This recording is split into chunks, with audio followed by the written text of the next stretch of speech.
Yo, Fake Radio. We got a very much anticipated guest on the show today. Introduce yourself. Yo, what's up, everybody? The name is Jaydin Donte Geer. Jaydin Donte Geer on the show. Finally, he's been mentioned many times. He's on here. Yeah. Album Knox out now. Yeah. Let's dig in. So Let's do it. also one of because I'm starting the CD collection. One of the few owner of his CD. It's you. At this point, it's you, Zale Caps, and Clark D. Word. There you go. Awesome. Yeah, man. There Thank we you. go. Yo, Thanks for having me. of course. So,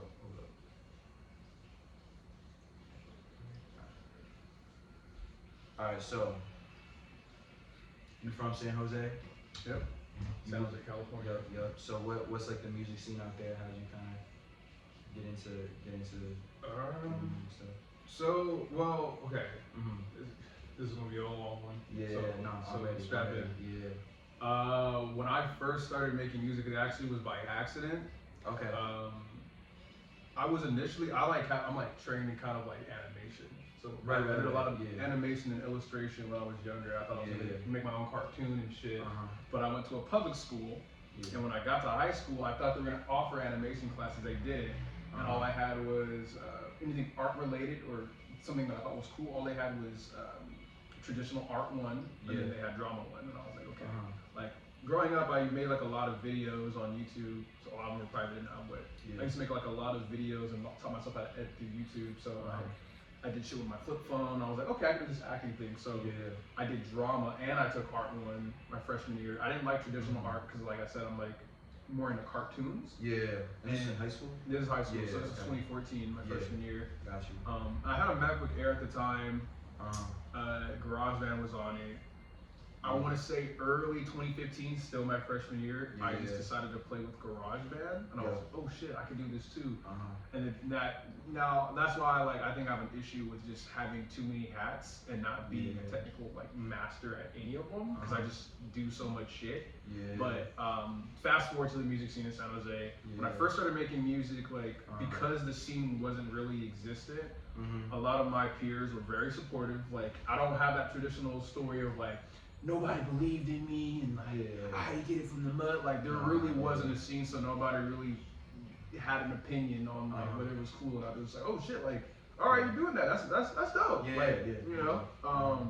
And mind you, there was like a little scene bubbling at the time. San Jose is tech based because it's Silicon Valley. It's part of Silicon Valley, so you know like that's where your Apple, your Google. It's like the city of the future. Yeah, your Yahoo, like Uber, Lyft, like all the fucking crazy technical advancements came from the Bay Area.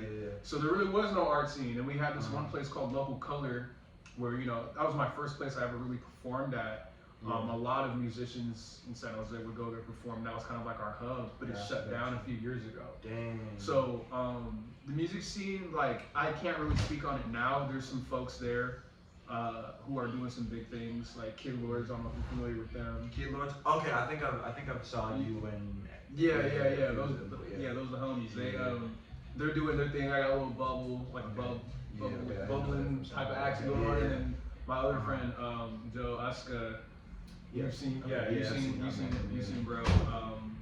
He's still in San Jose. He's doing his own thing, but like it's not really a scene for it. And I think it's because like there's not a lot of opportunities for musicians in San Jose. Not the infrastructure. And I'm just speaking purely like right now. At the time, there was something happening. When I'm talking like from 2014 up until 2018, when I graduated high school and I moved to Los Angeles, there was something happening, but it wasn't enough for me. And like, who else? Like, what other reason to come to LA other than to like find, I guess a space for your artistic endeavors? I mean, it just makes sense. And so you moved out here like 2 years ago. I moved to LA in 2018. Got you, right. I went to Musicians Institute for like a year. I did their IEP program. I got their certificate. IEP stands for Independent Artist Program. Got you. I did their IEP program, got my certificate, went back to the Bay Area in 2019. 2020, the pandemic hit. 2021, my girlfriend and I moved to Los Angeles because she got a job at Sony. 2021. 2021. So I moved back for the second time, and then I've been living in Culver ever since. Right. The times that I did go back and forth to the Bay Area, though, there was really nothing happening musically. I mean, like you can argue like there's some shit going on in San Francisco or Oakland, but San Jose specifically, not really much was happening on that front. When they shut down Local Color, like it was like, all right, that's raps. And like a lot of people who I know from San Jose who were making music at the time have gone on to do big things, but they moved out of San Jose. Right. Like they definitely moved to Los Angeles or just maybe New York or whatever. Yeah. And you know they make pop music, but they figured it out. But it just sucks because they didn't technically do it in their hometown. Yeah. I also feel kind of guilty about that too. That's why I respect Joe Eska. Because he's like, no, I'm gonna make some crazy shit here, and then show like any like kids around this area that you can do it too, like I did it in San Jose. So that's like my long-winded response to like the music scene in San Jose. I love that's my home, but not really much is going on there. Yeah. When you dropped Kowboy in 2019, so you were in LA. Yeah. I didn't know you were gonna reference Kowboy. I listened to the whole it's because it's funny when I first had Arlena on back in like September 2022 or something. She like mentioned you, and then I listened to Kowboy like. Oh wow, dude, I appreciate that. Yeah, no. Shit. Sure. Yeah, no. When people say check out, so I try to be hip to everything. So So, cause that was like your like nickname, right? When you. So funny story about my stage name. It's gone through like basically 3 iterations at this point. Got you. When I first started making music, I went by just Jaydin Geer. Yeah. And like that shit worked. Everyone was like, oh, that's ring to it. That's cool. And I was like, like it sounds gross. Like who the fuck is gonna say Jaydin Geer? So then I was like, all right, I'm gonna come up with an alias. And when I moved to LA, it was like early 2020. Mid to late 2018.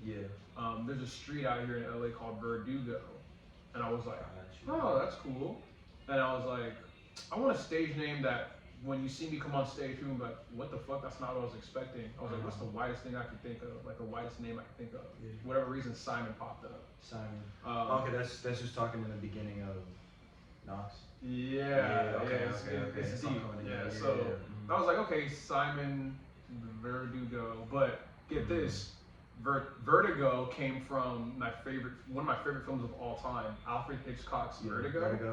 One of my favorite movies. Like I own the vinyl record, I own a VHS tape, I own the DVD. About to get a poster for that hoe. That is one of my favorite movies of all time. I don't know what it is. It's just because it's like nothing wild. There's nothing crazy about the film other than the main character Loki just going insane over this chick who thought died but is actually alive. Like it's I think it's because it takes place in like the 50s. I have a soft spot. It's like 50s, 60s. I have a soft spot for that era of like film and like score. It's really pretty, and it takes place in San Francisco. And so it's like, you know, I love the Bay Area. Seeing San Francisco like 60, 70 something years ago.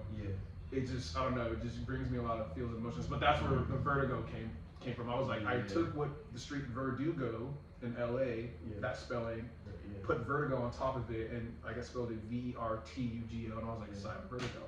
There we go.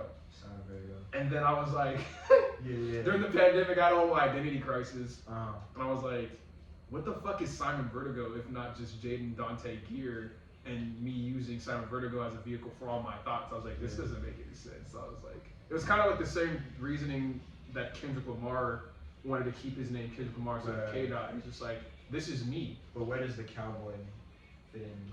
Okay, So Kowboy, Kowboy was me trying to like be creative and smart as a like.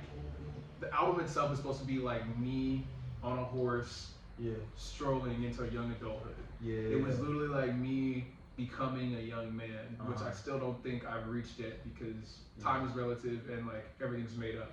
But between like 16 to 18, I felt like I was kind of like a lone cowboy on a mission to just grow up.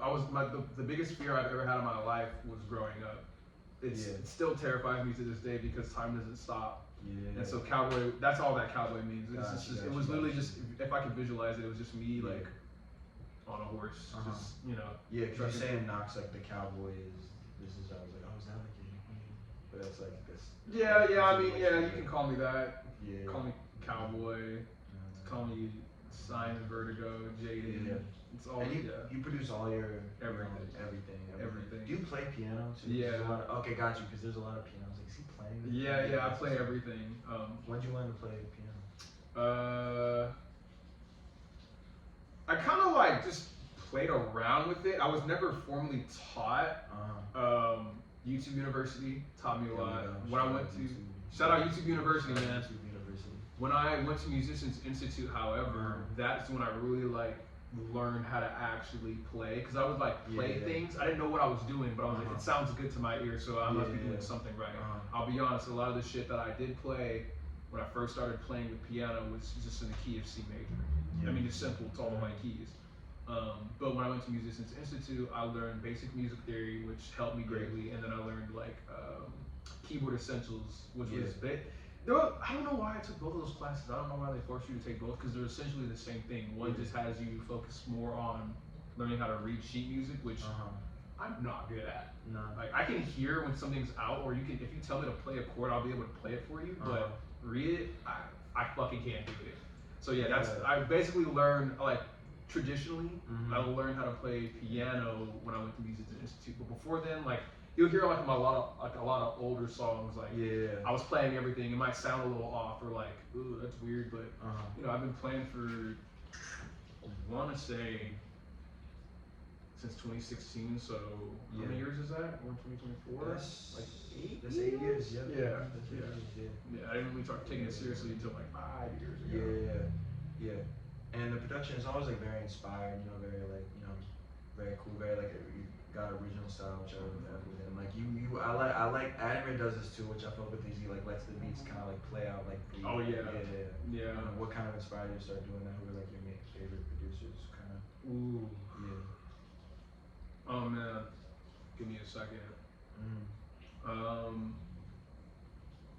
I forgot how to pronounce his last name. Is it Grossum? Ludwig Grossum? Oh yeah, Ludwig Gorson. Ludwig. Yeah, Ludwig Gorson. He works a lot with Gambino. Yeah. Honestly, his production is a lot more centered in like traditional music theory. Like he definitely knows what he's doing. Yeah. But his ear is what I gravitate towards the most. If you couldn't already tell, like there's a lot of alternative. I use like a lot of alternative sounds. To like really do my own little pocket of hip hop. So definitely like Tyler, Odd Future. I like a lot of 90s boom bap, so like Q-Tip. I listen to a lot of indie music, like alternative shit. And you'll definitely hear like in my decisions when I'm making stuff, like it's very like I haven't been able to really capture the essence without like stealing from them directly, but I listen to a lot of Stereo Lab. Fucking love Stereo Lab. There's another band I low-key want to gatekeep. They're a Swedish band. But I listen to them a lot, and maybe later down the line I'll expose them. But I like want to keep it to myself just because I don't know, bro. I love them so much, but I don't want the internet to ruin it. Not saying like they will, but there's always a chance that some fucking TikToker's gonna take this like a song of that album or whatever, and then just blow it in holy hell. I feel that. I was at a show last night. I'll follow. I won't say who, but I was at a show last night with Mary, and I was like, see, like we're here before, like this person's cool, and then she was like, yeah, you're not gonna like fuck with this person if they become like a huge pop star. Like, yeah, no, that's why we gotta be here right now. That's why, like I feel like a piece of shit because I think everyone should be exposed to new sounds and music. I'll tell you after the podcast, after we're off air, because I think you should definitely hear them. But there's that. Who else, man? My peers. A lot of my peers inspired me. For sure. Shout out the homies, man. I might not take direct inspiration from them as far as like composing and whatnot, but the homie NC17, NJ, definitely look up to bro a lot. My homies from Bleach Sun, Juno's rocking. You've known Bleach Sun for a long time because they're on Kowboy too. Oh yeah. So you've known them for. Well, how'd you? Oh, that story is crazy. This is gonna throw you off. So get this. So my first ever performance ever. I actually found photos of this day like a month ago. I found photos of this day.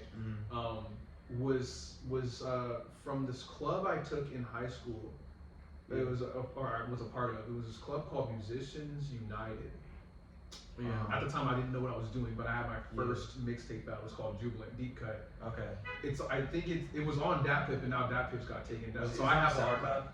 It was on SoundCloud. I took it. Oh, okay, bet. Because I was like, it's one of my first mixtapes. My first mixtape ever is called Musty Crusty. That shit is non-existent. All right. There's one of my friends from high school though did burn a CD of some of the songs from Musty Crusty, and I do own that. So that's the only record we have. But Jubilant was out. It was 2015. Actually, Jubilant wasn't out. This was 2015. Oh, okay. Yeah. So you've been like recording and making music, like. Oh yeah. For a while, yeah. I've only started to get good within like the last 2 years. Deadass. Well, I mean that's how I feel. You're always gonna feel like that. Yeah. But William, shout out William, he's San Jose legend.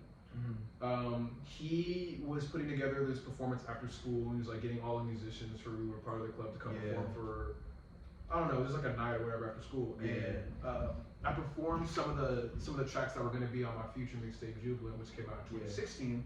Performed it that night.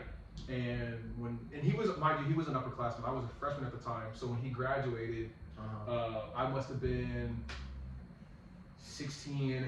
It was like 2017. About 2017, he already graduated. He invited me to perform at this event called No Chill Summer. It was his thing. He said he wanted to put together a performance, or a lineup of performers who were based in the Bay Area, or at least San Jose more specifically, and he wanted to have them come perform.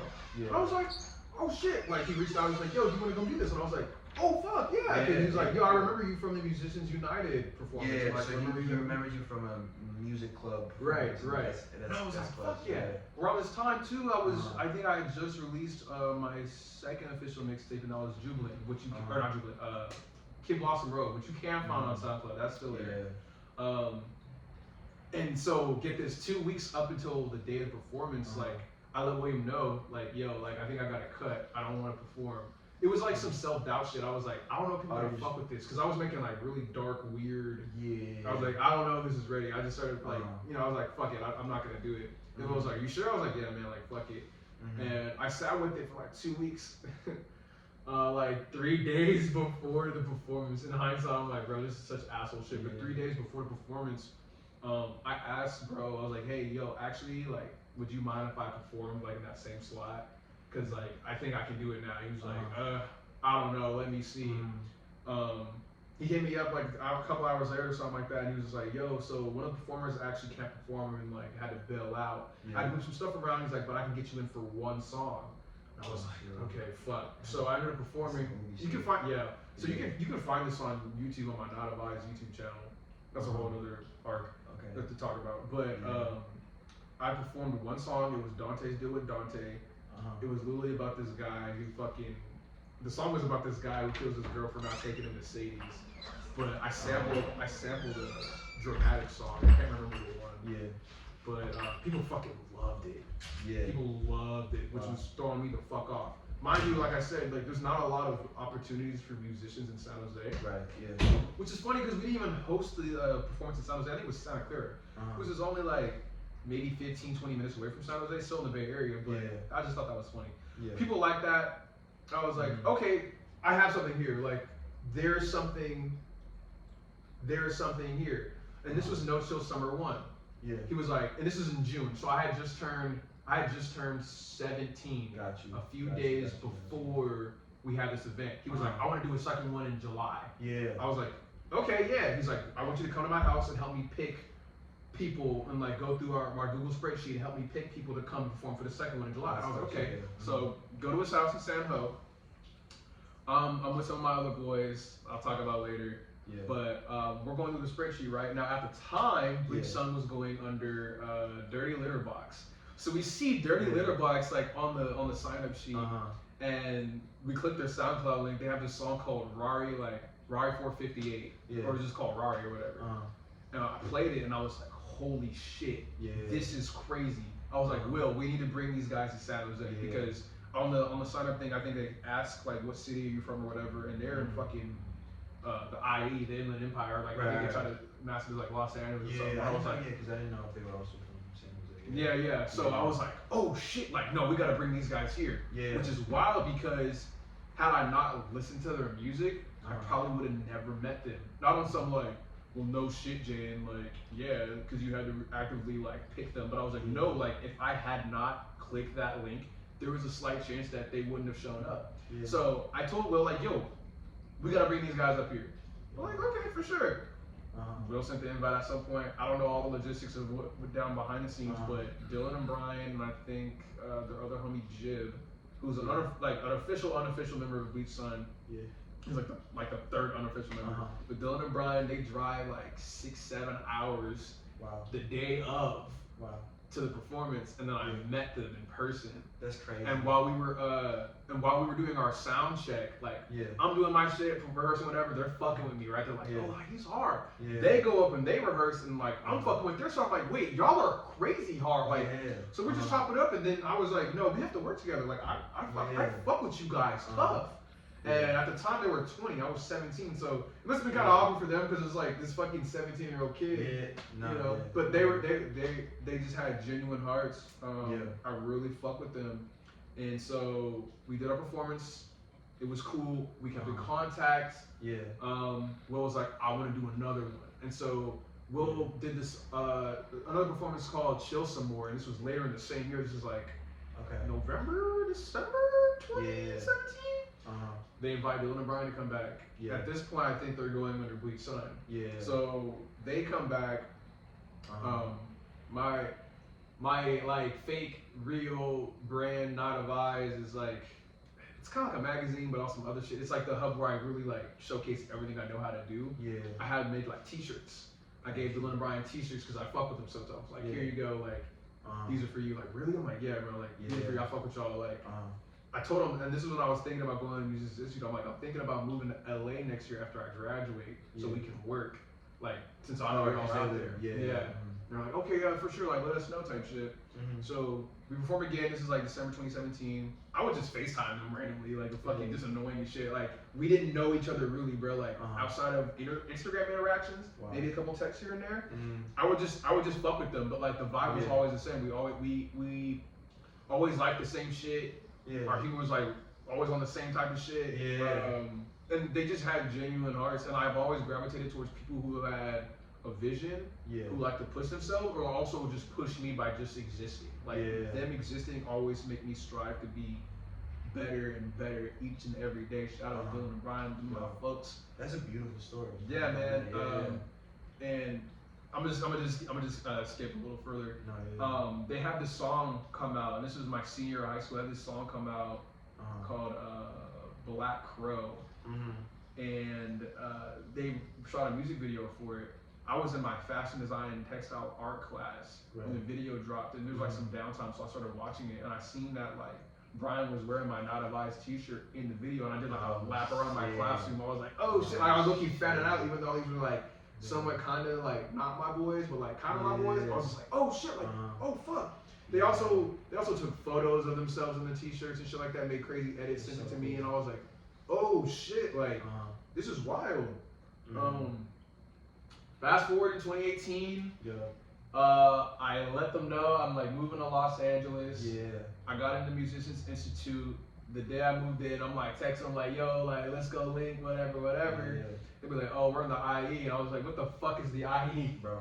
And it was like an hour to change out, and I was like, oh, y'all not really in LA. Y'all just say you in LA to just make shit simple. I was like, fuck. At the time, I didn't have a license. I didn't have a car. My dorm room was off of Wilcox near Hollywood. It was literally off the Walk of Fame. Like if you go to Wilcox, make a left, there's the Walk of Fame. And I could walk to school. It was like a 7-minute walk to school. And you know, I was like, yo, we got a link. Like I think I was out there for maybe 2 weeks, 3 weeks by the time we hung out for the first time. Like ever outside of on some music shit, like at a show. We linked for one day because I wanted to interview them for my magazine, Not of Eyes magazine. And you can find that too if you go to Not of Eyes Tumblr. You'll see like I interviewed them. I think they were like 21 at the time. I interviewed them. We took photos, and that was our first time like really interacting outside of a show. And they were telling me how much money they spent on studio time. they went to this guy who was like very cheap, like he would mix and master their shit and engineer their shit, all for $80. Yeah. He was like, you know, it was like 2 hours, but it was $80.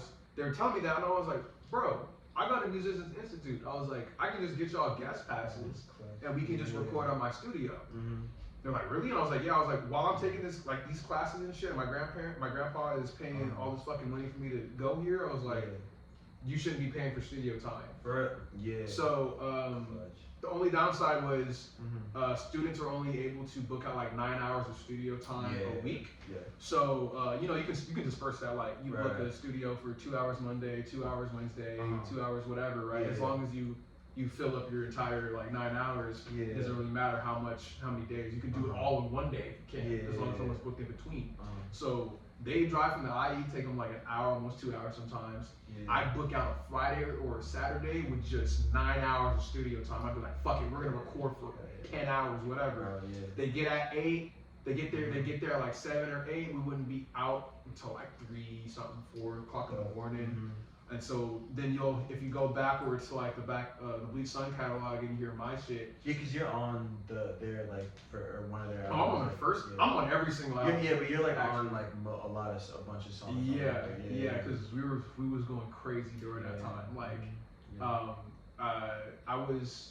I introduced them to the homie Stanley Power. Shout out Stan. Love you, Stan. Shout out Stan. He's in Huntington Beach right now. I miss him so much. But we met in music school. He made the album. There's another associate of mine we don't really talk to anymore, but he was on the album because we just invited him to school studios. And like, and mind you, like, because of my close proximity to some people in the school studio, of course, when Dylan and Brian came to the studio, they were gonna connect with the other homies. So if you listen to the first track, Todavia Ha Tiempo, off of There's Still Time, their first official album, you'll hear me. You know, Mel Nixon, who I don't talk to anymore, but I hope Bro's doing okay. And then Stanley Powers, like that was all recorded in my school studio, in the IAP studios. And then like they were working on their second album at the same time. They released a second one in May that year. It was called No More Room in Hell, and you'll hear me plaster off all those fucking damn near all those songs. And this was happening around the same time I was working on Kowboy. Fun fact. There's a song from No More Room in Hell called Bet. That is fucking hype. We actually recorded a video for in my school studio that you can find on our YouTube channel. That night we recorded that song. We also recorded the final track to Kowboy, which is called Manifest. Bet and Manifest recorded the same night. One is like super intense, hype, ignorant as fuck, and the other one is like inspiring, like hopeful. Like I cried after we finished recording it. This was about a year into our friendship, basically almost 2. So those are my guys. We were in the trenches for a little bit because I was broke. I was a broke college student. They were broke on some like young adult shit, trying to figure their shit out. So we were all of my fondest memories, us just mobbing around Hollywood, just figuring shit out and just making the best out of our situation. Would y'all record Bitch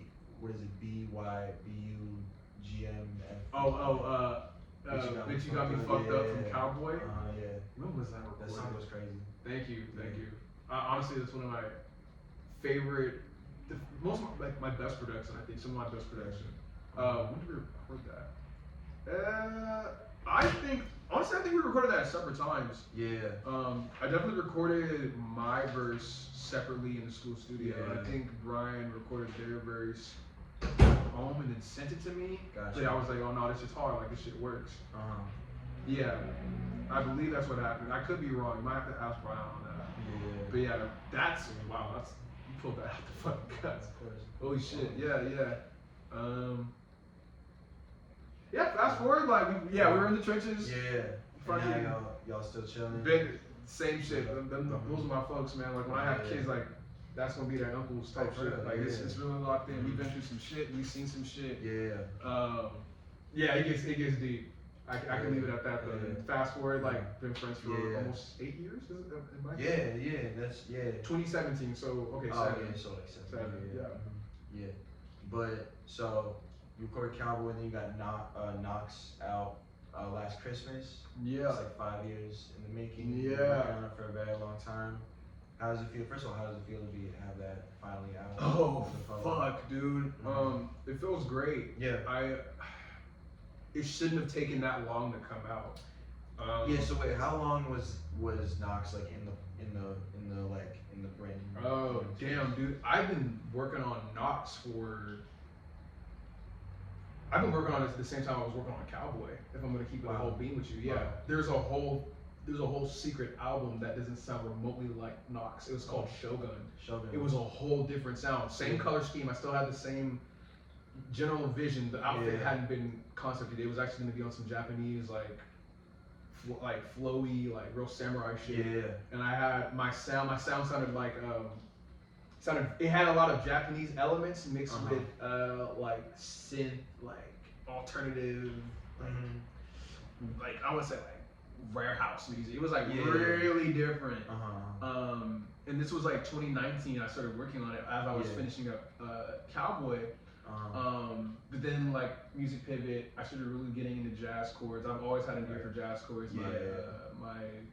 My music theory teacher told me I had an ear for jazz chords because I always did like major, 7th, minor, 7th chords, and I was like, okay. So I started listening to a lot of jazz music, and then that's what shaped kind of the first track, Knox. That was literally me. I think I stole some of those chords from some gospel YouTube video. I was like, well, I'm gonna take that shit and like make my own, like did my own little like pattern rhythm to it. And I'm sorry, I'm getting sidetracked, but it took me so long. It was actually supposed to come out 2020. It was supposed to come out 2020, 2021. Now, see, that's what I had as Shogun.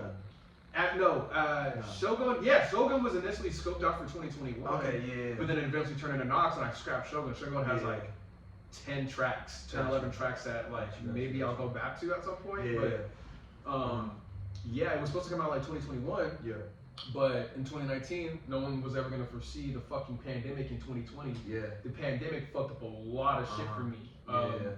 On one hand, I'm grateful because it gave me a lot of time to really sit with my music and grow with it. Like I think what I appreciate about Knox is you can hear that I'm fairly younger in the beginning of the album, but you hear the age until like the very end. Like you hear me go through like these phases. Yeah. And I started experimenting with my voice more. I sound more mature. I know exactly how I want to attack or use a certain cadence and whatnot. And I appreciate it because Knox would have sounded completely different had I gone with my initial sounding. Like I have different versions of some of those songs that looking back I'm like, this shit would sound ass if I released it. And it's all me talking in hindsight. But yeah, it shouldn't have taken 5 years, but you know, some housing shit went down, some financial shit went down, family shit went down, the pandemic, like it was just crazy. I just had to take a step back and really just like accept what was happening. I couldn't really focus on the music, to be honest. I was on the couch in Stockton for a little bit. One might argue because my own choice, but that's a whole nother convo, I'm not gonna lie to you. But yeah, no, I'm fucking grateful it's out. I had a whole identity crisis between 19 and I guess Knox was my release of that. I wouldn't say I'm completely healed, but I had a whole identity crisis. Like, bro, people don't understand how much slavery really affects like the young Black American, bro. Like, I was like 19 and I texted my dad, where are we from? Because I literally had no idea like my heritage yet. Just during the pandemic? Before, it was 19. Gotcha. It was 19. I literally had no idea where we were from. I was freaking the fuck out. Because you know I have homies who are Indian, who are Russian, who are Irish, who are Vietnamese, Korean, Japanese, whatever, Latinx. And they'd be like, oh yeah, you're talking about it, whatnot. You start feeling left out of those conversations. I'm like, oh, I'm Black. For real. What the fuck is that? Oh, I'm African American. What does that mean? I was like, oh shit. And so then I was like really sitting with myself, like, yo, like, who am I? For real, and then you know, you want to feel closer to your heritage, but like people really, it took a huge toll on me. People really don't take into account like how this affects generations later down the line. And it might sound minute to other people, but this shit is like, this shit stays with you. And so I asked my dad, I texted him, mind you, like, he called me immediately, which was like weird because he didn't have to do that. He usually never does that. But I was just like, where are we from? Without even texting me back, he just calls and goes, what's wrong? Are you okay? Like he'd already gone through it. He like knew exactly what I was feeling before really like got into what I wanted to talk about, and I was like, do you know where you're from? He's like, I don't. He's like, but just know like our family is the strongest ones because we're still here and we survive. Yeah. I was like, fuck. That's a tricky thing. Yeah. I was like, fuck. And are you like, do you have connections to like your grandparents and well, both of them died. Right. My grandfather passed away in 2019, and my grandmother actually died in December last year, 23. She died December 1st. Gotcha. So, I mean, you know, I had a connection with them. They did a lot of cool shit. My grandmother marched and walked with Dr. King, and she knew Malcolm X personally. I don't want to get too much into her lore right now, but she was crazy. My grandfather went to school with Huey Newton at one point. Wild as fuck. Yeah. And my grandfather these are my grandparents on my dad's side. So my grandparents on my mother's side, they're still alive. I just talked to them 2 days ago. Okay. But they passed away. My grandfather's actually the one who paid for my schooling to go to New Institute. R.I.P. R.I.P. James Geer. What was I talking about? We were talking about to how you trauma where you're from. Oh yeah. So outside of just my racial heritage or my nationality or ethnic background, mind you, like when you're like 19, about to be 20, you're going through a whole lot of changes. Like I mean, you're like, okay, like I'm 19, like I'm an adult, right? Because you know legally government's like, if you're 18, you're an adult. Right. Off top.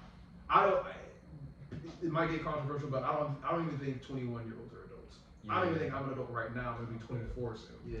It's all societal. You know, it's a societal standard and like what we abide by or whatever, social construct, whatever the fuck, right? But I was like, okay, I feel like I'm maturing, but I also feel like I'm still a kid. But then people are pulling me in these directions. I'm paying taxes, but also like. I don't have a grip on my emotions, and I feel like I'm not an adult, but I'm going to work every day, and I'm doing what I think is right. There's no blueprint for this shit. And so it took a whole, outside of just racial identity, I was like, okay, am I an adult? If so, what's an adult? I started pondering. And then the pandemic didn't help that I started asking more questions because I had no choice but to see myself in my mirror every waking day. See myself on social media every day. I don't think we're supposed to just constantly be looking at ourselves. Bro, no, that was the pandemic. I still have PTSD from that. Like it hit 4 years ago. Like, and maybe because it's election year, maybe because it's another leap year. Like it feels like a cycle. Like I really kind of like because 2019 is when I met Adam and when I met like that group who I kind of started in college, and we dropped because me and Adam were in a rap group in 2019. We dropped. I've mentioned this story on the podcast many times because just when I started the podcast, but we dropped the second album in the rap group Society shit March 13th, 2020, and we were planning on opening up for. I shouldn't say on camera. We were planning on opening up for a pretty big artist. Like 2 weeks later, and then having a Boston Hip Hop Festival in April. So it was like we kind of had that same feeling. Fuck, like, no. So I definitely feel the trauma kind of plans. Dude, you feel it. It's like a trauma and like an internal crisis. Bro, just being in the crib all day, like not knowing like what the future had in store. I was like, like we can't go outside. Like my whole job is being an entertainer. Like literally, I had a fan base because I was outside doing shows and being around. But now you're telling me like the acting shit, you're not going to be able to do. For real. You know, music shit, you're not probably gonna be able to do. You would figure something else. And I was like, dude, there's nothing else I know how to do. I'm not I'm not built for manual labor, bro. Like, I am not strong. I am weak. When it comes to that shit, like, I'm the man you're like, oh, go draw something, make a beat, do a little dance. Like, that's me, bro. And I'm gonna stand on that. Like, I can't do manual labor. You can call me all types of slurs or bitches or whatever, like, some misogynist, they'll do that. Like, I don't care, bro. I'm supposed to be making shit. So, I was like, dude, there's nothing else for me to. I can't fucking do anything. I stopped the podcast during the pandemic. I did 7 Zoom episodes. And then I was like, I don't like this. This isn't rewarding anymore. Like, this isn't like going anywhere. Like, because the whole idea of the podcast is trying to like draw like to other projects. It's like, hell yeah. It's like there's no shows, no event. Like, hell yeah. until a year into I moved to LA. So I Word. definitely feel. Yeah. Like, I'll be honest, like, some of my best beats came from the pandemic. Like, they're on my hard drive, but I was like, I was so fucking sad. Yeah. No, for real. And like, you'll hear it on Knox, you'll hear me talk about the whole identity shit like that. Yeah. But how Knox became what it is today, without going into too many details, because I still want to have some things open-ended for people to appreciate. But I started thinking about what a person is, and how maybe we're just like flesh vessels, essentially. Like, we're just spirits in a human body, like, trying to move throughout the universe and figure shit out. Because I started thinking to myself, like, we do a lot of weird shit as people, right? Like, we follow like a script. Like, and I always say this is how it started. I started thinking about when you go to a grocery store and you ask a clerk, like, or like a clerk asks you, hey, how are you doing today? And you respond with, oh, I'm fine. How about yourself? It's like, mind you, like, being like courteous and just being like a good person. Like, I'm just responding like, yo, I'm good. Like, I'm chilling. But like, how often is someone gonna be like, nah, bro, fuck this shit. Like, a fucking bills is piling up. Like, my dad just died. Like, I got a fucking car note I can't pay. Like, no one's gonna go into a huge. 9 times out of 10, no one's gonna go into a huge. This is what's wrong with my life and yada, because you're either gonna hold up the line or you're gonna weird out the clerk. So they're gonna be like, So I was like, okay, why do we do that? Not trying to be pretentious or like be one of those artsy motherfuckers who just need to be so deep and I'm woke and look at me. But like, I was like, yo, like, why do we do that? Why do we just fit a script? Why, like, are we always performing? Because like, that's almost like performing. Like, why aren't we being real? What's real? Oh shit, am I not real? Oh fuck, like, it just became like this spiral of like, what is identity other than a collection of other people's personalities that I've started to like piece together and make my own. I was like, oh shit, like, I'm always performing. What if I'm always in a costume? What if Jaydin doesn't really exist? I mean, because my name is just something my mom decided to name me. Like, take that away from me, who am I? And that's when I made the switch from Simon Vertigo to Jaydin Donte Geer. And I was like, if there's any way I can get closer to like who I am, what better than my government name? Like, this is who I am. This is as close as it's gonna get. As close as I can make it. But you know, I just started really pondering that, and that's how I guess the huge premise of Knox came to be. And it seems very like, you know, it's a very conceptual piece. How did you kind of like curate with the like little interludes, the kind of I'm sure it took a long time to just kind of because I care a lot about.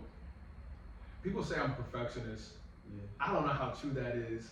They might be right. I don't know. I can't determine that for myself, to be honest. But I do care a lot about the work that I do. So even if like fucking 5 people hear it, I try to make sure. Oh shit. Oh yeah, no, that's true. Fix that real quick. Y'all know Easy's phone has low battery. My phone got low battery. It's all good though. So is it still recording? Yeah, it's still recording. Okay. So I care a lot about like the intricate details and shit. Like, if you really listen to Knox, I did so much shit that like a lot of people might appreciate or nobody might ever hear. I wanted to make the album. Fuck, I'm about to get into it. So if people find this later, they'll have the answers. But I wanted to make an album that was basically like a 3-act play, a 3-act narrative.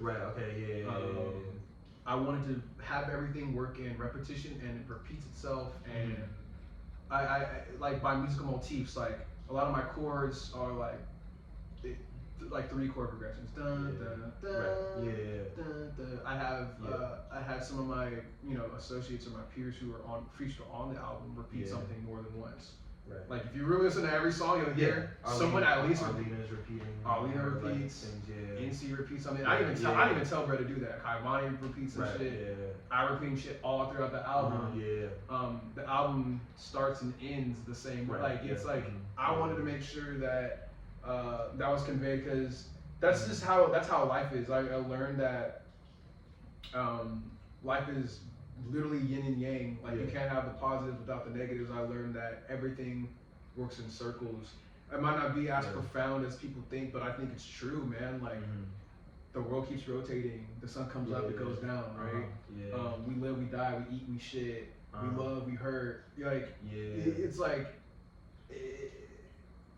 everything is just a circle. Like, the wheels on our car go like this. When you walk, you go like this. Uh-huh. It's like everything is a loop. Yeah. So I wanted to make you feel like that. I also have a bad problem with beating myself up. Yeah. Like if you look at the cover, if you look real closely, like I have like this fake black eye. Right. Yeah. You know, like the whole album, I'm basically beating myself up, and then when you get to the end, it's like, I figured it out. Like I'm supposed to like love myself and think happy thoughts, and I gotta be better. But then when the album ends, it just starts again. Right. And that's just the nature of it, man. Like. Yeah. And I wanted to convey that in every single song. I wanted to make it feel like, okay, I'm figuring it out. But then we know that true at the base, bro, we never really figure it out, and you have to come to peace with that. It's okay.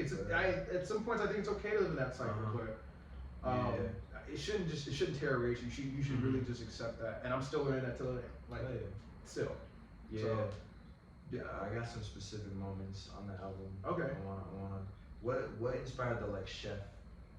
Oh, I did not expect to have some chef stuff on here. Oh man, Chef cooking up the worst recipe. Yeah. That song was actually supposed to be that was the original sound of Shogun. That was supposed to be on Shogun. I kept that. That's like that song's like 5 years old. Yeah. Okay. I kind of figured what that was. Yeah. Chef came from the way I'm always concocting or cooking up really bad thoughts in my head. Like I have really, really dark ideas, and I blame myself a lot, and I don't give myself any grace. And I think we should do. I think we as people should be a little bit more empathetic and understanding to everyone. Now I understand that's not going to work for certain cases. Some people are just god awful, and I understand. Yeah. But then I think there's a lot of nuance in life, and Chef came from trying to find that. I think I reference there's a line in there where I'm like, on the 7 I'm cooking up. It was like I forgot the line in particular. I'm drawing a blank, but it was something referencing like damaged relationships, because I've damaged like interpersonal relationships just because I was young, naive, or like I didn't know what I was doing, and I wasn't equipped with the tools to navigate a certain situation without being overly emotional and not having a grip on not a grip on myself, and like being able to connect myself properly. Now I'm better now. But yeah, Chef was literally just that. And the beginning part where it's like a bunch of me's like almost in like a kitchen, like arguing, kind of like on some people reference the bear. Yeah, I was like, that's what I was saying. I had that idea before the bear even existed, but yes, Chef. Yeah, that's funny. Like I had that idea. That's how they exactly, but I didn't incorporate that until literally like I think 4 weeks before the album was due. I was like, no, I'm gonna add that shit in the front, because at first it was literally just sound. And you can hear like the sauteing of onions slowly fade in. But yeah, that's where Chef came from. Yeah, and you got a lot of homies, a lot of guests on who are from fake radio shows. Miss Frozen, Arlena, NC-17, Kaivani. How'd you kind of meet? There's probably a lot of long stories, but I don't want your phone to die. Nah, it's all good. If it dies, fuck it. We still got the. Yeah, we still got the audio. Fuck it. Yeah. We can how I met them is actually a wild story. Did you meet all of them like individually, or like did you? Because I know Kaivani and NC-17 met through college. I know. Yeah. Arlena met you at a show, right? Oh yeah, we got Lord. All right. Get ready, buddy.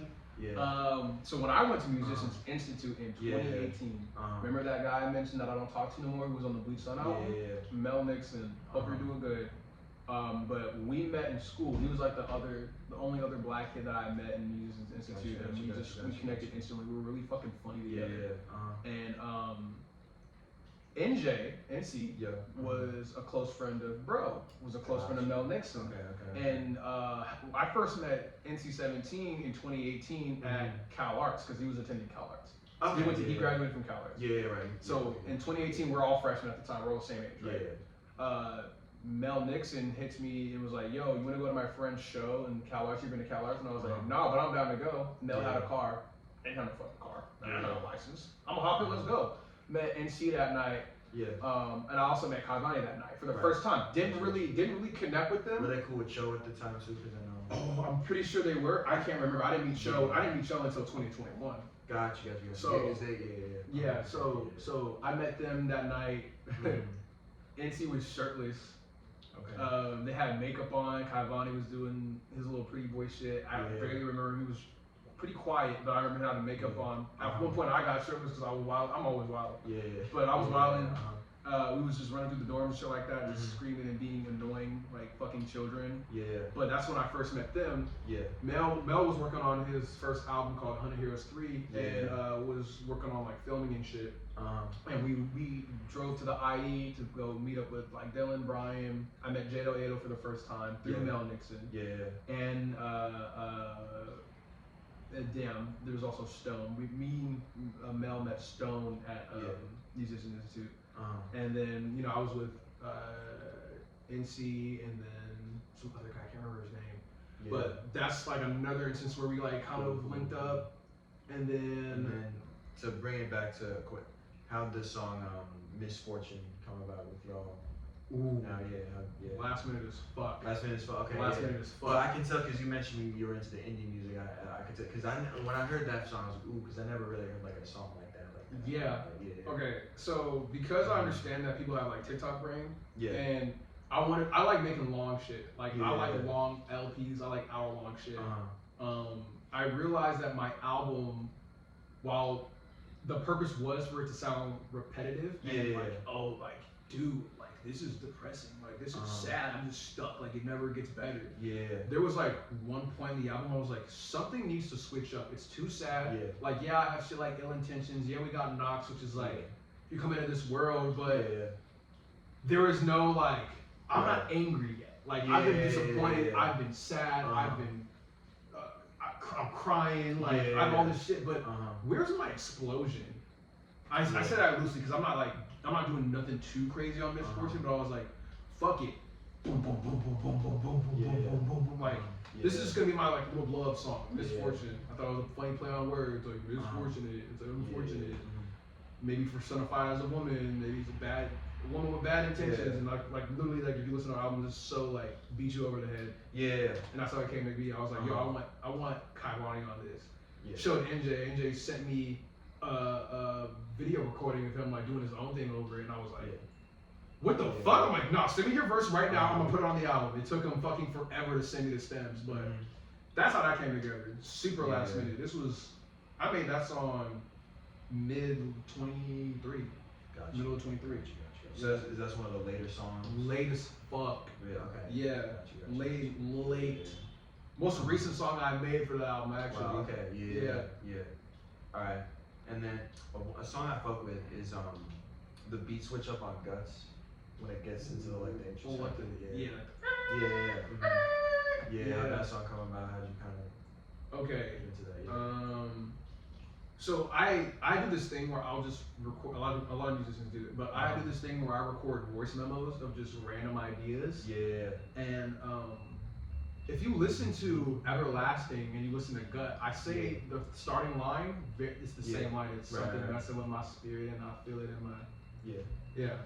So I recorded a demo to like Gut in like 21. I think I was in Stockton at the time. It was like 21. I was on the couch in Stockton. I just recorded I made like a little shitty beat on FL, recorded that. And while I was working on the album, this was like a couple years later, I listened to the voice memo. It's like, nah, this is great. This also plays on the repetitive thing. Like I can reference Everlasting here, and it's like towards the later half of the album. Cool, I'll do that. Gut. I experienced something that I still can't explain to this day. This is gonna get into it. This is really gonna get into it. Yeah. I was doing a lot of meditation in Stockton. I just needed to clear my mind. And I was better at it when I was younger, but the pandemic really like halted a lot of my meditative practices. And I'm not trying to make excuses for myself. I literally just couldn't find time. There's just so much noise. But I remember meditating on the couch, and it felt my forehead started getting tingly, and I felt my eyes kind of vibrating. I went into like this deep, peaceful state. Where it felt like my eye, like my third eye opened. I hate talking like that because then I sound like the people who just carry all these jewels and gems and shit like that. Real like earthy. I'm very spiritually connected, but I'm not like earthy as fuck, man. I look at the world at face value and I take it for what it is and I appreciate it. But this, I cannot explain what the fuck happened till this day. I have no idea what this was. Yeah. But it felt like my third eye was opening, like my forehead was vibrating. Yeah. But it didn't hurt. It felt like someone was massaging my temples. Gotcha. And I felt like I could see the space, like the space that the globe is circulating. Yeah. I felt like I could see that, and there was like this yellow beam. It was like this, whatever entity this was taking the shape of a person. Yeah. And I'm gonna call her she, because she had a woman's voice. Yeah. But she was like crawling through this space trying to reach my forehead, and she was like reaching to touch me. Yeah. And like I couldn't see her eyes, I couldn't see her mouth. It was like this imagine yellow light and like the shape of a woman, but you could just see like the space in between our eyes. Like you see stars, like it's black in between her mouth and her eye. She's reaching for my forehead, and she said, "Be afraid not, my child." And like, mind you, my eyes are closed, and I felt myself like on the couch rising, and then I got too scared, and then it seemed like she was pulling back into the space, and I opened my eyes, and I was just crying. Wow. To this day, I have no idea what the fuck that was. It could have been my guardian angel, it could be the personification of God, Mother Earth, whatever you want to call it. Till this day, I have not been able to reach this being or entity, and I can't tell you if that was my creative mind playing tricks on me, or that actually happened. I'm not gonna have the answer. That's okay, but that is where gut came from. Something messing with my spirit, and I feel it in my gut. Yeah. Universal signals set me something. What the fuck? Open Pinot got my intuition on a mission. I've been tripping, can't explain these feelings. I've been feeling like a trillion people been watching me. Like that's where gut came from. And fun facts, Arlena, who does basically the voiceover for the entire album, I wanted her to be the personification of that. I was gonna ask. That's where that comes who from. she's playing. Okay. She's playing the spirit guy. Gotcha. Super last minute shit, but that happened in 2021. I didn't meet Arlena until 22. Yeah. So and how'd you meet? You met her at a show? Oh yeah. So I did this. There was like this show that my homie Trey from Betray the Hype. I wear all this fucking hoodies. You probably see it on my Instagram. I probably worn like I always buy shit. Shout out Betray the Hype, man. Sure. Trey was putting on a show. Knew I made music. Was like, hey, I want you to do a show. It's in June. And it was literally the day before my 22nd birthday. Yeah. I was like, oh, for sure. Oh, fuck yeah. And this was June 4th, 2022. Arlena is there with one of her homegirls. They were just out, trying to find like it was like a black centric thing, like black vendors, like clothing designers, musicians, whatever. I performed that day. After my set, I'm like hanging out with my boys. We're around the corner outside, like just chopping up next to the vendors. Arlena and her girlfriend come up to me and like, hey, you had like a really good set, like. That was awesome, yo. Like, I love your production. And I was like, oh, like, I appreciate it. Like, thank you. Because not a lot of people come up to me, tell me about my production chops and shit like that. Like, it happens, but super rare. Either people are, like, nervous or they just don't feel like it's necessary to put their input or opinion. But, she approached me. It was just like, her and her friend Yasmin, they approached me. It was like, yo, we love your music. We'd love to work with you at some point. And I was like, oh, shit. Like, fuck yeah. Because it goes back a little bit, but 2021... NJ and I briefly talked about making music together at this thing called Lock-In. We were going to rent out an Airbnb and make music. Many folks have mentioned on the show. The Lock-In. So you already got the lure pretty much. At that but point. you organized it, right? I was the first person to talk about it with NJ. Gotcha. We just mentioned it in passing, but he was like, "No, let's do it. Like, I'm gonna, like, we should do it." I was in Stockton. We were FaceTiming one day. I was like, "Yo, we gotta make something." And then I was like, I usually either him or me, but I just briefly but casually mentioned like, "Yo, what if we just like rented out a fucking like Airbnb or like a mansion and just made music?" I was like low key joking, but NJ was like dead serious. He was like, "No, are you down? Like, let's do it." And I was like, "You're serious?" Like, he's like, "Yeah, if you're down, like, yo, I'm down to go to LA and do that shit. Like, fuck yeah." And I thought he was just like gonna just say it in passing, like it wasn't really gonna happen. But then he was like, "Yo, like, I'm putting together the thing. Do you want to show up?" And I was like, "Yo." At the time, I had no money. I was like, "Look, man, like, I'm down to go, but like, I can't really pay for a fucking ticket to LA right now. Even though I'm in California, that shit was still gonna run me like $200-something bucks." He was like, "Bro, I need you here. Like, I'll pay for your ticket. Just come. Like, if you could just, figure out like the airport or whatever, like, I'll get you here. You need to come out here." Cause was the ticket? No, sorry. It was my spot for the Airbnb. That was pricey. I think I paid for my ticket. Might have to ask NJ. I can't remember. He had to pay for something. All I know is that yeah. he got me for something. Yeah. And I owe bro. But that first night, that first lock-in, is when I met everybody officially. When I actually got introduced to Kowboy for real that time. Gotcha. When I actually got introduced to Shogun, there's a video when I first met him, like we actually introduced each other. That's crazy. I've known Joe for years. Right. He was there too? Yeah, Joe went to the first, Joe Uska. We met in San Jose in 2018. Right. It was just a music scene. So I met Joe a long time ago. So Joe showed, I was like, okay. Of course, I already knew Dylan and Brian. Yeah. They were invited. Gotcha. And so it's starting to come together, right? Like all the homies kind of just started forming like Voltron. Fast forward 2022 when I met Arlena. Yeah. She was like, yeah, we want to work with you. Like your music is dope. Like your production is really cool. And I was like, thank you. I was like, actually, me and the homie NJ are doing this thing called the lock-in. Yeah. I was like, we did it last year, but we learned that we need more like female identifying folk to come because we need like a difference in like, voice and presence. We were like, we have some women who are down, but then they ended up just like ghosting us. But if you guys are down, like I can ask NJ and then like we can get y'all set up. Also, I'm pretty sure we'd be down to give y'all a discount since it's so last minute. Because for the lock-in, you're putting in for your spot, you're putting in like $350, and that's included for the Airbnb itself and plus food. Yeah. So you're just set for the full week we're there. Right. So like, like low key, like we could have you and your homegirl like just split the cost of one ticket, and you guys have a room. Yeah. And I was like, I can ask bro about that though. NJ was there. I asked NJ. I was like, like this is Arlena and like Yasmin. Like they said they were like fuck with my shit. I told them about the lock-in. We said we needed some more female talent. And then it was like, oh yeah, for sure, It was like, oh yeah, for sure. No, I'd love to have you guys. Yeah. And that's how. So you've done 2 lock-in? Yeah. We didn't do one in 2023. Just bad timing. Watch it happen. Maybe we'll do it this year. I have no idea. Whatever. Yeah. Okay. And then I think then I interviewed Arlena for the first time like right after the lock-in. Word. Okay. Yeah. Wow. Yeah. Because that was July. Yeah, okay, because then I met Arlena in August, and then we did the pod in September. So. Got you. Okay, so July, August. Yeah. Okay. Yeah. That's how much. Okay. So cool. All right. Yeah. So it's all coming together. No, I fuck with the group that y'all got, cause like me and Adam, we had like a group back in the day. Word. So I always felt like when I met y'all, I was like, oh, it's similar to like. For sure, man. Yeah. So that's how Guts came in. Let me see what else I got.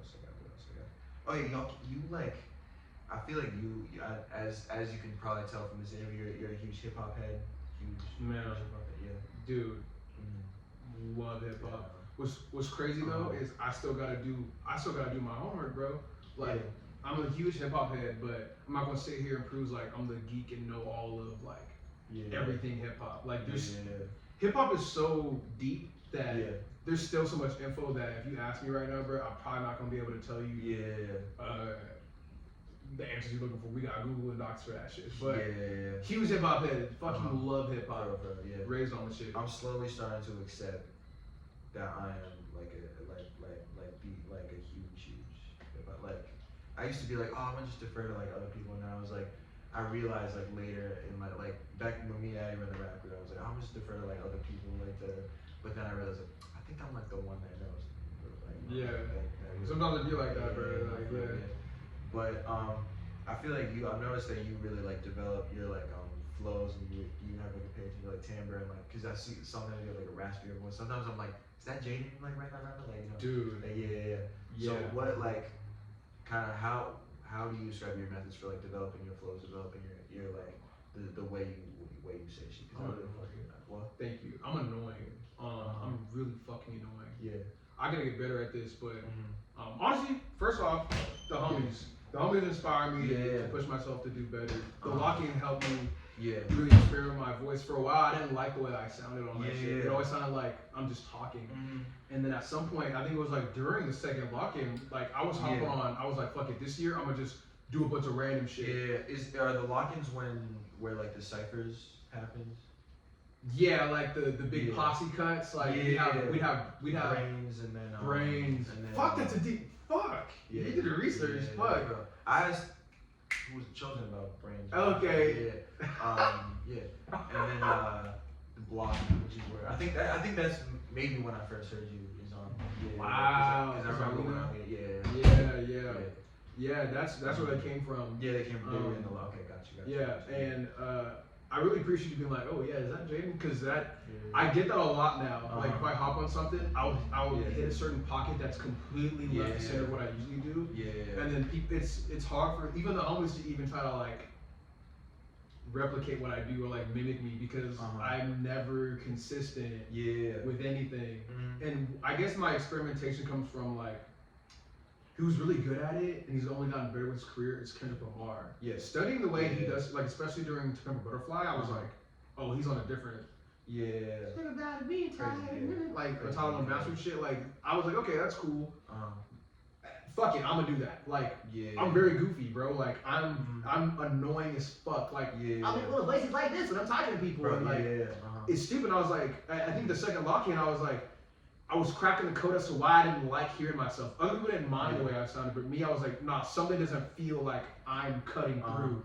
And I made this one song called This Away at the lock-in. It's unreleased, but I did this thing where I tried to replicate Old Dirty Bastard because I thought it was funny. Yeah, I was like, "It's the not be black bastard, none of my colors master." But I'm rapping and it's hard as fuck. Yeah, it's crazy. Yeah, and that's when and you can ask Kavani about. I don't know if he mentioned it, but he remembers like being in the room and seeing me like in the booth evolve right then and there. Like, oh shit, like I figured it out. Like I was like, I don't sound like myself because I'm not acting like myself. I'm trying to be something I'm not. And I make stupid fucking voices. I'm goofy. I'm annoying. I'm hilarious. Yeah. I'm just gonna make that cut through the music. So every time, and it might not work in all cases and scenarios. Like I'm not always trying to be funny. Like on Knox, I'm not trying to be funny at all. Right. But you'll hear me experiment. Like Ill Intentions. Right. That song. Yeah, that's the one I was just about because I was like, is that shit like who's like? No, I despise a motherfucker that just kind of that. Yeah, that has an older rendition. That song is like 2 years old. Yeah. The first version, I didn't like the way my voice sounded. So then I tried it again. I actually rewrote a verse for that. I rewrote like two verses. Actually, both those verses I made Ill Intentions, the final version. Yeah. Complete rewrites. I was like, nah, fuck it. I'm not going crazy enough. I need to go harder. I need to just experiment. And that's how that was born. I had Michael re-record Chosen. I had Chosen re-record his vocals because they weren't as quality. We recorded at the homie Brandon's house. Oh yeah. And so that was like 2 years in the making. Like I'm the person who just sits on shit. Like it needs to be okay. Maybe I'm a perfectionist, fuck. I need to sit. Like I would sit with something for 2 years and revisit it and be like, no, it's hard. We're doing this. It ends up being really, really good at the end. Yeah. And that's where that came from. Gotcha. Long-winded as fuck, but that's where got you. The experimentation of my voice came from. Yeah, and I gotta ask about the song stuck in my head all the time is Tick Tick Boom. Oh. Yeah, what's the story of that song? How long has that song been in the... God, that song is also like 2 years old. Yeah. Poindexter. That song, I think that, correct me if I'm wrong, because my mind is all over this, but I think Poindexter comes right before Tick Tick Boom. Yeah. Poindexter initially had another version of it where I am like harmonizing myself with ooh. It's like ooh. Yeah. I sampled that, put that in Tick Boom, the OG versions. Yeah. And I sampled it. So the same beat pattern you hear in the current Tick Tick Boom, I overlaid that over a sample of my oohs. And then I had an older verse for it. I didn't like it. Yeah. Sat on it for like a year. I was like, nah, fuck it. I scrapped that whole version of Tick Tick Boom. Yeah. Scrapped that old version of Poindexter. I used the same beat pattern that you hear in Tick Tick Boom. I played these chords out. Yeah. Ooh, this is nice. I put some isotope vinyl on it. Made it crunchy sounding. Made it sound dark. Yeah. Had that boom bap feel from like the 90s. I was kind of digging. I was like, okay, it's cool. Yeah. I felt like at the time because I was turning. We chill. Yeah. I felt okay, cool. I felt like at the time, because I was recording in a span of like 21 up until 23. Yeah. I felt like I was running out of time, bro. My thing is, I worry a lot about the mistakes I make, how many I can make, and if there's a cutoff point to where if you're a certain age, like you're not allowed to make these mistakes anymore because you're a grown ass man. Yeah. It really fucked with me, bro, because I can't. it's a lot of personal shit I really can't speak about. Yeah. I gotta keep private, but I allude to a lot of shit in Tick Tick Boom that like people can put two and two together or like interpret in their own ways. Yeah. I am terrified of getting older because I think we live in an age. No, I don't think. I know we live in an age where everyone's broadcasting themselves, and if you fuck up, like everyone's gonna know if you're a public or if you're a public figure or celebrity. And there's no grace, man. Like there's no. You get chastised for making a decision. You can say some shit you said. Someone could pull up some shit you said in 2013 and think you still hold those ideals 10 years later because on the internet there is no time differentiation. It's I'm seeing this as it's coming out, or it's right here in my face, so therefore that's how you felt. Could you imagine every negative thought or worst thing you ever did been broadcasted online? That would ruin me, bro. We'd all be canceled. I don't care what anyone said. We'd all be fucking canceled. Exactly. And so the biggest fear outside of like getting older was also just being judged. I was like, dude, like everything you've ever done, you're a piece of shit. I started feeling real guilty for every action or inaction that I've done or not done. Or I should have, like, I started thinking about everything that I've ever done, and I start feeling like a really bad person. Start wallowing, self-loathing, soaking, and Tick Tick Boom. It's like out of time. You're out of time. Like every time I'm like, okay, I'm gonna figure it out. Nope, you're out of time. Clock's ticking. You're getting there. I'm not a kid anymore, but I'm not an adult. But you're gonna get there at some point. By the way, when you get there, you're out of time to act like a child. You have to grow the fuck up. But does the clock determine that? What's the clock? Is time even real? Is it relative? I don't know. I have no idea. And that's one of my best songs I've ever written because it's so raw. I rewrote that track. I think I sat in my room for like an hour rewriting every line. Every line I was writing hit, and I just kept rehearsing it the way I like the pitch inflection, the way I did it. That whole song was one take. The chorus is that because I had it layered, but the verse itself was one take. Other than okay, there's one line. I think it's what line was it? I forgot. There's a line in there I had to dub over because I didn't like the way it sounded initially. But that song is one take, and I'm emotional on it. While I was recording, I was like tearing up because it's so. That is the rawest I think I've ever been on a track outside of Brains. Brains is like hard, but I'm talking about sad shit on that too. Tick Tick Boom, I was just afraid, bro. I'm afraid of being judged. Like I'll keep it a beat, and it's ironic when you're a musician because you're putting your whole shit out there. Once you put yourself on wax and it's out there in the world, bro. And Kowboy said it to me a lot. He talked about this a bunch, but it's not yours anymore. It's them. It's theirs. It's for them to take, digest, and come up to their own conclusions of like what this means, who you are, and you have to accept that. And that's hard. As a musician, bro, I have to get, as an entertainer, I have to get used to being judged. But I think it gets concerning when you're blending, my artistry with my personal life. Now it's like I'm allowing the world to speak and project any insecurities or ideas or ideals onto me. But they're not separating that I'm also a person. They're like, this is a musician, this is an actor, this is a designer. That shit gets real murky, bro, and that shit's terrifying. That shit scares the fuck out of me. So Tick Tick Boom, I'm terrified. The whole song. For real.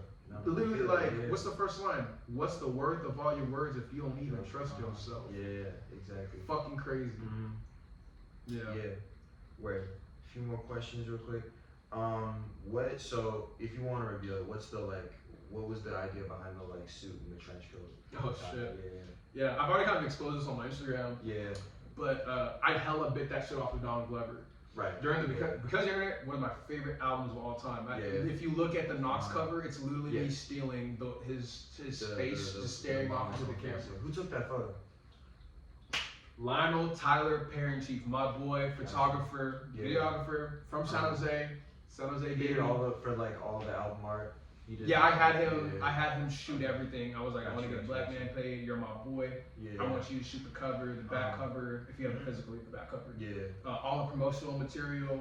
There's an older version of the album cover that we shot in 2022 that I was like, we're gonna scrap because I didn't have dreadlocks. I've always when I saw myself working on Knox, I always pictured myself with dreadlocks. And at the time, there's a version of the cover I have an afro, and I was like, nah, I gotta sit for at least another year or two on the album itself because I need to make sure the album cover makes sense. Yeah. But how the outfit came to be was I was on Instagram in 2019. Yeah. 5 fucking years ago, dude.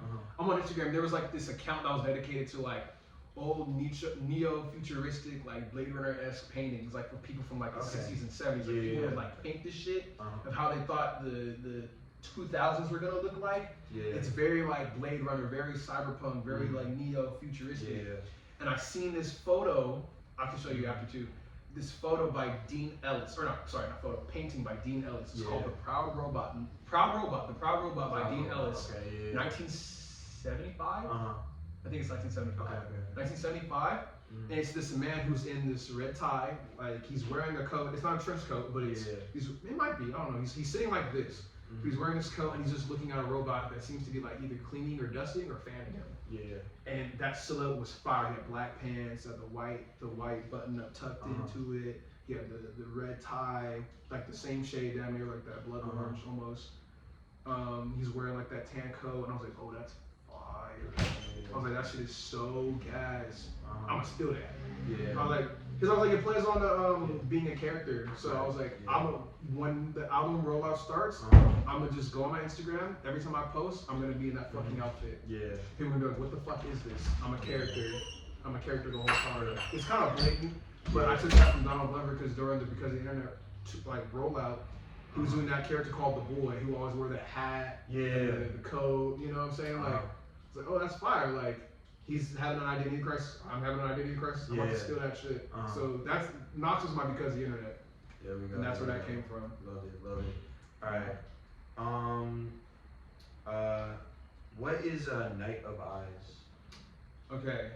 That's because that's where you release both of your projects under. Yeah. Night of Eyes. Yeah. Night of Eyes Records. Night Magazine. Night of Eyes. Got Night. you. Okay. Night. It's fucking. It's fucking tatted here in Japanese. Oh shit. Okay, Night. Yeah. So that's funny as fuck, cause when I was in high school, I made this idea, this brand in my head when I was like 16. Initially, it was gonna be like and it still is, but it was gonna be like this website in my head for like all things Jaydin Donte Geer, my videos, my interviews, my podcast, I made a magazine for it. Yeah. Like it was gonna be like a skateboard, like for like skateboarders, like it was gonna be a whole thing. Yeah. And what it represents is the creators or artists' vision for their craft or their artwork. Yeah. The Night came from this Earl Sweatshirt song called Night from Doors. Okay, I love the way that, that's my favorite song. Yeah. I love the way it was spelled. And at one point I was like, Night. What if I'm a Knight of Eyes? Like I imagine like this knight in shining armor fighting to protect their craft. Yeah. That's all that Knight of Eyes represents to me. Like these eyes are the gateway to the soul, and they're terrifying. Sometimes I can't make eye contact with people for too long because I feel myself like falling into them. And so I believe eyes are really powerful. Yeah. And I believe that we should always be fighting for our artistic integrity and like striving to always create and protect that. That's all that Night of Eyes is. Got you. And so that's my hope for everything that's all me, because I told you earlier, like I've done the animation thing, illustrating, directing. Like, there's a short film coming out, Knox coming out. It's like coming out in April. Yeah. I was literally about to post a promo for it like tomorrow. Right. So what's the name today? It's the 21st. And this is probably gonna come out late April. Oh well, this episode's gonna come out like 2 days. Okay, yeah. The short film should be coming out late April. I'm planning for April 27th. But fuck, what did I say about? Yeah, that's all that Night of Eyes represents to me, man. Like eyes are so powerful. I want to protect that, and that's the hub for everything that's Jaydin Donte Geer. I do so much shit, man. Yeah, man. Yeah. I'm a knight, man. You You're a knight. Everyone's a knight. Everyone who's an artist is a Night of Eyes. Hell yeah. And so. Unless you're blind, then I guess you're not. That's okay. Hey, but so we have a collab game. Choose one person who you have not worked with yet, who you know personally who you want to work with, call them out, and then one person like dream collab who you don't know, who One person I know personally. Yeah. That I haven't collabed with. Can I make a list, or is it just one person? You can go however you want with it. Yeah. Mention multiple people. Well, fuck. I owe Adam your verse. Oh yeah. Addy, Yeah. the homie Addy. Bro, baby. you and Addy, like every time I hear your like music, I'm like, bro. I know, bro. And y'all got the same birthday too. Stop. Oh, hold up. Wait, when's your birthday? June 5th. Yeah, yeah. Yeah. Are you fucking Wait, serious? you didn't know that? That's dope that I told you that you found that out on my show. Wait, are you fucking dead serious right I now? got the exact same. Wait, he told me that, so I don't know how he. But Wait. yeah, that's his. Wait, June 5th. What year? 2000. Yeah, that's. Yeah. Stop playing with Don't me, run the bro. same day. Yeah. Are you dead ass? Yeah. I don't think I knew his birthday. You didn't, that's so funny. How did he? I might be, bro. I How might did be. he know that? He told me that. We were hanging out like at like one day, like, and he was like, "Yeah, I'm really excited to work with Jaydin. We got the same birthday." I was like, "Oh shit, you got the same Wait, birthday?" what? Because we know other people who have Admir's same birthday, so it was like funny that you. Yo, there's Yeah. no way. That's Oh wait, wild. and then I told, I think I'm, that's so funny you figured that, yeah. Dude, I'm at the same what? birthday, yeah. I don't remember. Y'all Did I tell gotta- him that? I might have in past. I honestly can't Yeah. remember now, bro. My TikTok Yeah. brain's fucked up. Like, Uh-huh. it's hard for me to retain information. That was Yeah. bad. So I'm like trying to put down the Yeah. phones and shit. But that's crazy. But yeah, Adamir, I owe you a fucking verse, dog. I'm so sorry. He sent me some shit y'all gotta lock in a while ago. with the studio session or something. Well, we might be able to figure some shit out tomorrow if he's free. Tomorrow? I'm off of work. LOL, I just invited him to.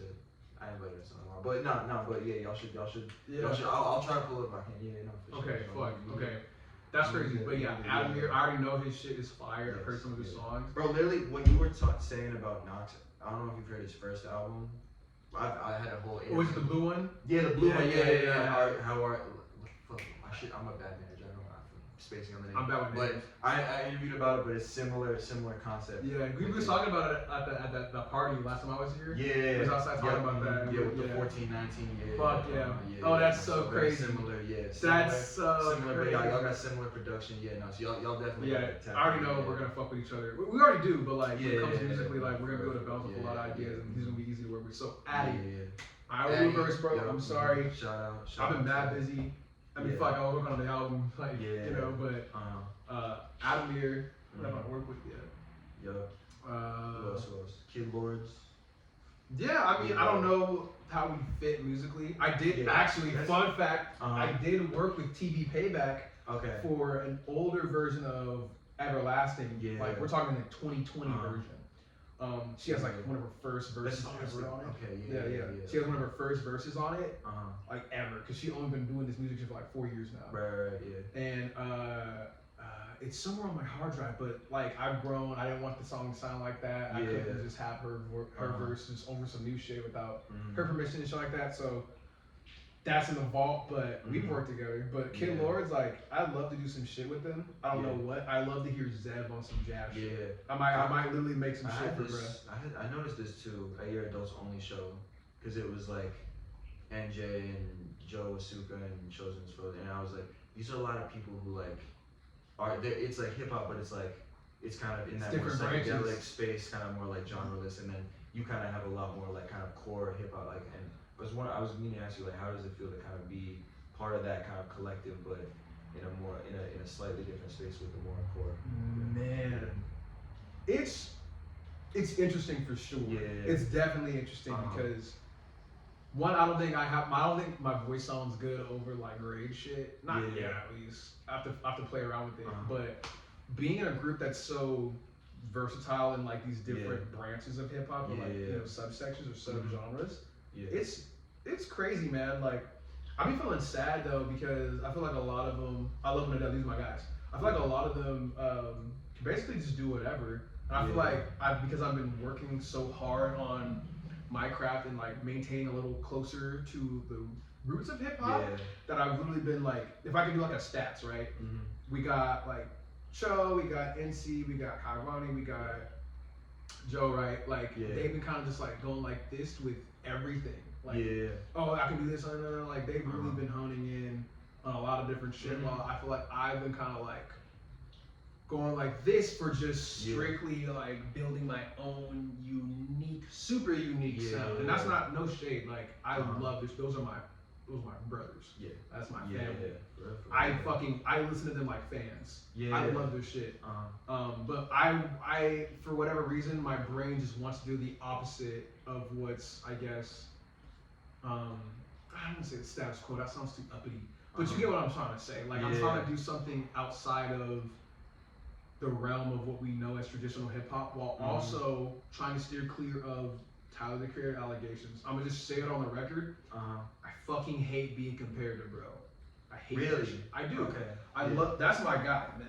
Yeah, that's my you guy. mentioned because we were talking the other day, and you said your 3 like favorite hip hop albums are because of the internet, the Neptunes like And thing, and Wolf. Yeah, by Tyler the Creator.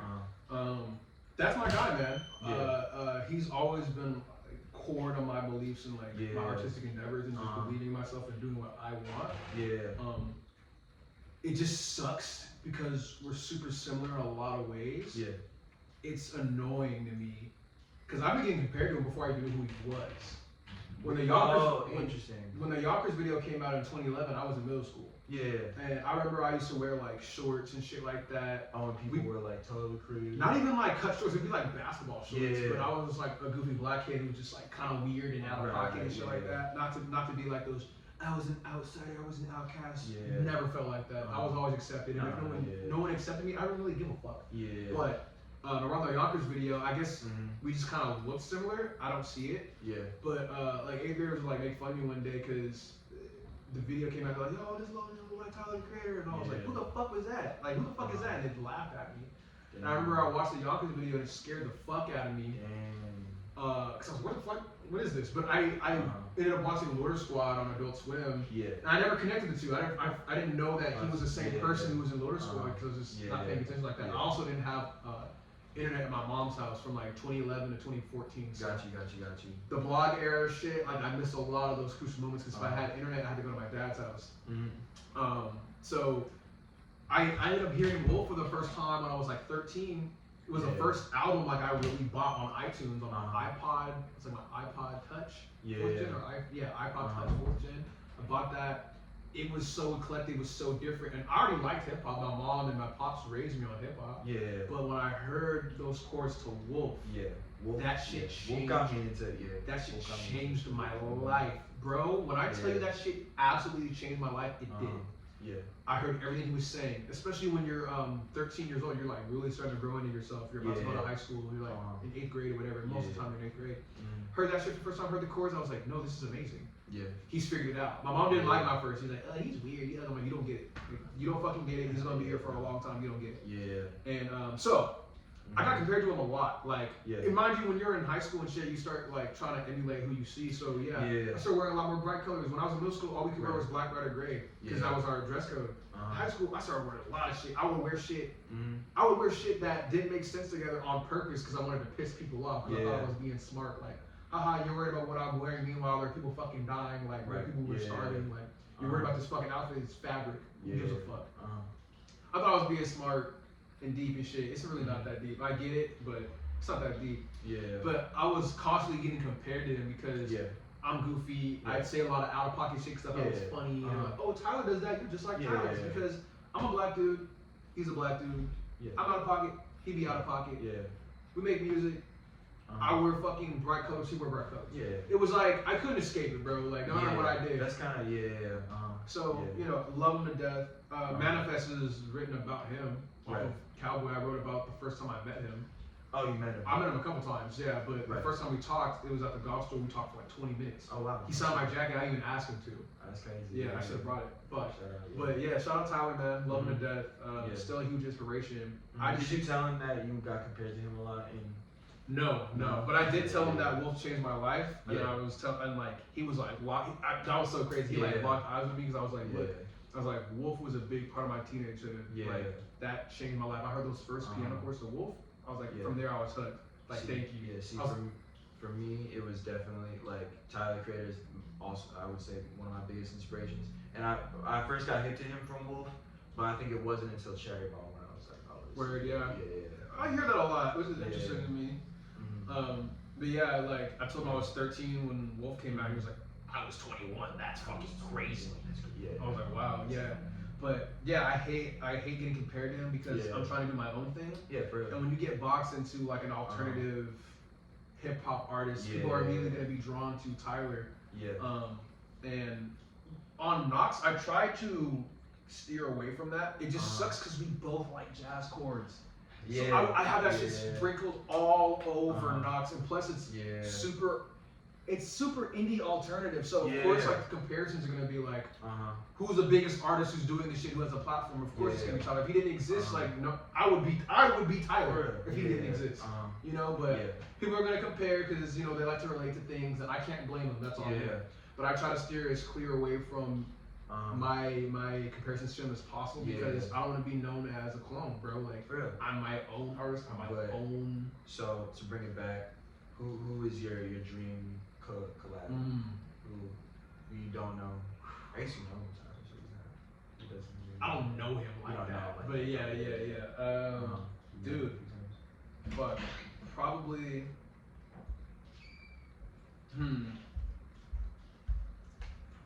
Either Donald Glover or Kendrick Lamar. Okay. Either of those two. And it can be musical. Yeah. It can be, but they do a lot of shit. I think they're also low key on some sneak director shit. Well, Donald Glover's for sure. I would work with Kendrick, man. Kendrick. Cool. His last album was very theatrical. You know, kind of theme. To your shit too. Someone on the internet's gonna be fucking like, it's because they're both Geminis or some stupid shit. It's just like whatever. With IDK.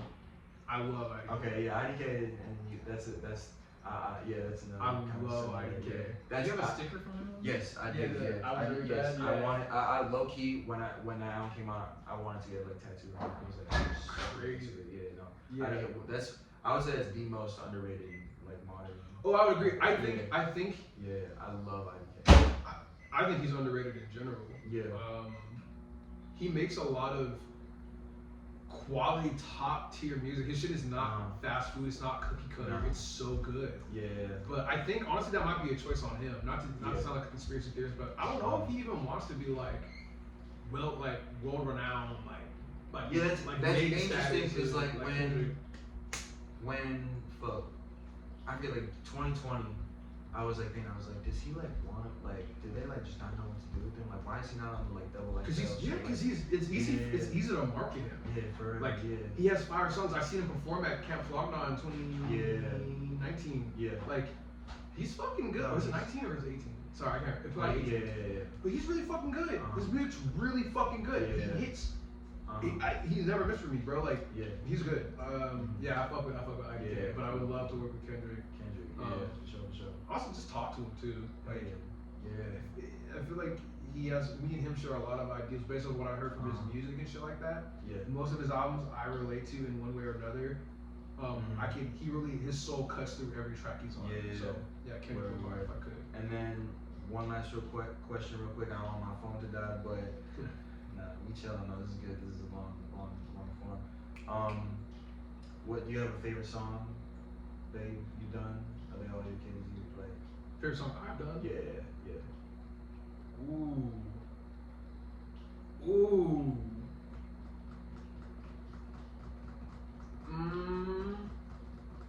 Fuck. Dude, probably. Fuck, that's such a crazy question, dude. Yeah.